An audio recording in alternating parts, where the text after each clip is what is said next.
हाणे ख़िताब लाइ दावत ॾींदुसि असांजे दोस्त प्रेस क्लब नूरियाबाद जो सरगर्म दोस्त टाइम न्यूज़ जो रिपोर्टर, उनखां पोइ सिंध यूनाइटेड पार्टीअ सां बि संदसि वाबस्तगी आहे आलम पालारी खे जेको अची ख़िताब करे। आलम पालारी। बिस्मिल्लाहिर्रहमानिर्रहीम। सभ खां पहिरियां त मां कोस्तान राजूनी इताद जो थोराइतो आहियां जिन हिन मजमे में ॿ लफ़्ज़ ॻाल्हाइण लाइ मौक़ो ॾिनो। असां बि माना हिन मुआशिरे जो हिसो आहियूं, सहाफ़ी आहियूं त पंहिंजी जॻह ते, पर हिन मुआशिरे हिन कोस्तान जे धरतीअ में पैदा थिया आहियूं। त मसइलो इहो आहे, कोस्तान में सदियुनि खां जेका हीअ वालार आहे ज़मीननि ते, उहा अॼु खां न सदियुनि खां बि अॻु वालार थी आहे, पर हितां जे मर्द मुजाहिदनि जवाननि उन्हनि खे ललकारियो आहे। हिन खां पहिरियां बि कोस्तान राजूनी इताद पारां वॾा मेड़ाका कया विया जेके मुख़्तलिफ़ वक़्तनि ते साबाइता थिया। असां हीअ जेके माण्हू वेठा आहिनि पाण सां गॾु, अॼु उन्हनि जी हालति जेका असां ॾिसूं पिया हिते कोस्तान में, हिकिड़ो राजूनी जेको निज़ाम आहे अॼु उहो असां महसूसु कयूं पिया त हिन में सभु बिरादरियूं हिते पालारी आहिनि, जाखरा आहिनि, बुरफ़त आहिनि, छेणा आहिनि, बिरोई आहिनि, चांग आहिनि, पर असां हिन मजमे में इहो ॾिसूं पिया त हीअ निज कोस्तान जा माण्हू आहिनि। निज जेको कोस्तान जो इलाइक़ो उन में हिते जा माण्हू गॾु आहिनि। ऐं हीअ जेको मशहूरी बिल्डर आहे जंहिं ॾींहुं हिन ॻोठ ते काह कयो, असां उन ॾींहुं पहिरें ॾींहुं उन टाइम ते असां हिते पहुतासीं। हिन पंहिंजा जेकी हेवी मशीनरी हुई ऐं जेके हथियारबंद माण्हू हुआ उहे चओ तरफ़ हिन ॻोठ खे कड़ो चढ़ियल हो। जॾहिं असां कैमराऊं ऑन कयूं त उहे उतां खिसकणु शुरू थिया, वधंदा विया, माना उहा ज़मीन छॾे वञी हुन जबल जे हुन साइड ते पहुता।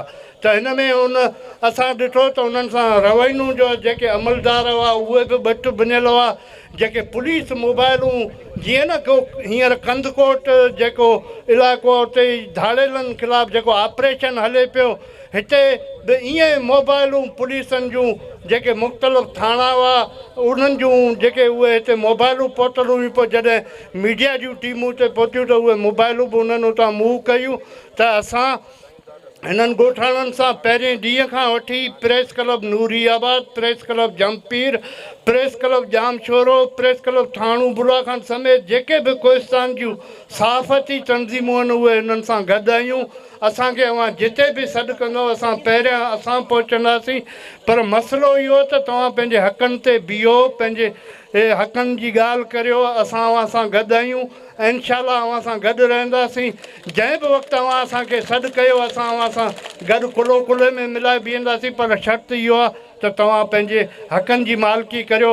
डॉक्टर लखमीर पालारी यकीननि सुलझणू माण्हू आहे, पढ़ियो लिखियो माण्हू आहे। हिननि जे ई क़यादत में अव्हांखे इनशाला उहे अव्हांखे हक़ वठी ॾींदो। पर शर्त इहो आहे त डॉक्टर लखमीर पालारी हिकिड़े पासे बीठो हुजे, अव्हां जी मुआड़ वरी ॿिए पासे हुजे, त ईअं अव्हांखे हक़ कोन मिलंदा। पर बशर्त इहो आहे त तव्हां सभिनी सां गॾु बीहो।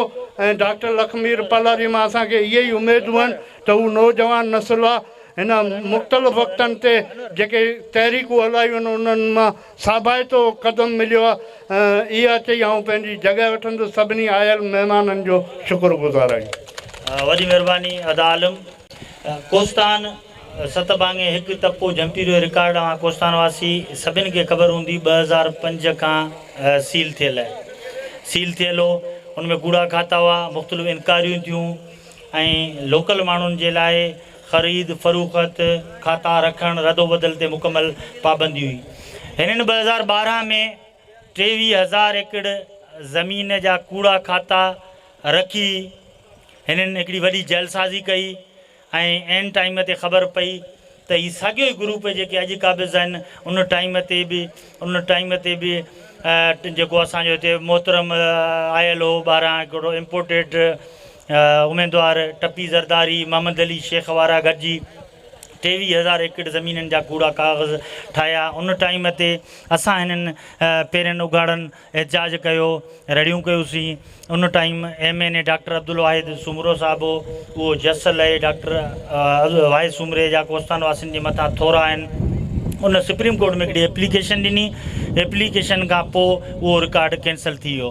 उन खां पोइ डॉक्टर वाइस उमिरि सां छा थियो छा न थियो उन मां बि सॼी दुनिया वाक़ुफ़ु आहे। हिते अंधो कानून अंधेर नगरी चरबट राजा वारो निज़ाम आहे। उन खां पोइ मुसलसल रिकॉर्ड जेको बंदि हो नेठि हुननि खे असांजी ॻणती कोस्तान वासियुनि जी न हुई, पर हुननि खे ॻणती हुई बिल्डरनि सरमाएदारनि जी। हिननि साल अॻु रीराइट जो कमु शुरू कयो, पर हिन जेके निज माण्हू हुयो कोस्तान सतबांगे हिक जा शाहिद हुयो, अञा ताईं 5 एकड़नि जो बि खातो रीराइट थी कंहिं लोकल माण्हूअ खे न मिलियो हूंदो। पर हेसि ताईं 30 खां 35 वॾा खाता उन्हनि बिल्डरनि सरमाएदारनि जा थी चुका आहिनि। असां लोकल माण्हुनि जा खाता छो नथा थियनि, उनजो सबबु ही आहे, उन मां पाण सभु वाक़ुफ़ु आहियूं, हिननि रेट मुक़ररु करे छॾियो आहे। कानून जी इज़त कंदड़ शहरी आहियूं, पुरअमन आहियूं, उन जे बावजूद भी असांजे मुल्की इदारा आहिनि। हिते को हिकिड़ो इदारो कोन्हे, वफ़ाक़ी इदारा वेठा आहिनि, मुख़्तलिफ़ एजेंसियूं बि ॾिसनि पियूं ऐं उन्हनि खे बि ख़बर हूंदी। MI के, ISI के, इंटेलिजेंस ब्यूरो के, स्पेशल ब्रांच के, सभिनि एंटी करप्शन के, नेब के, सभिनि खे ख़बर आहे त ठठे में जेको कोस्तान जो जेको रिकॉर्ड आहे उहो रीराइट जो जेको रेट मुक़ररु थियल आहे उहो 2 लख रुपया फ़ी हिकिड़े। का लिकियल छुपियल ॻाल्हि कोन्हे।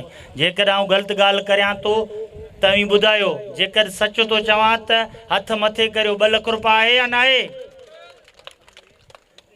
सिंध वासियो, हीअ ॻाल्हि असांजी ॿुधी छॾियो त कोस्तान सतबांगे हिकु कराचीअ खां वेझो आहे। हिते दरवात डैम आहे, हिते कींजर ढंढ आहे, हिते M9 मोटरवे आहे, हिते रेलवे लाइन आहे।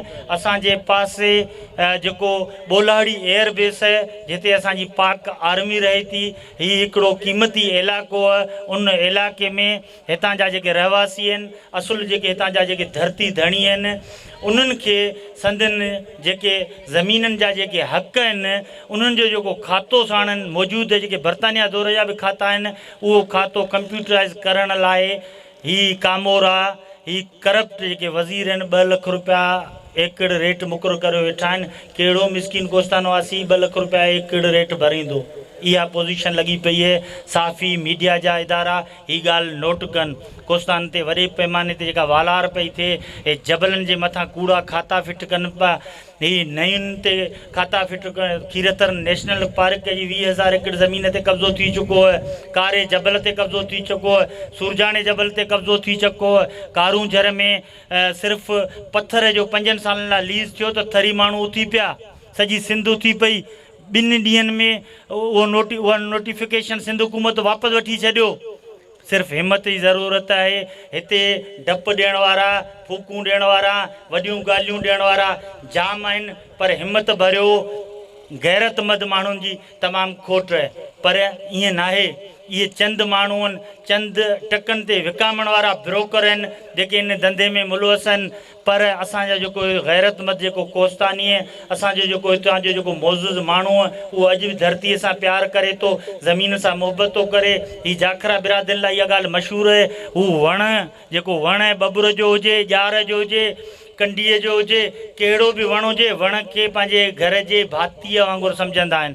जाखरनि लाइ वण वढण बि ऐब।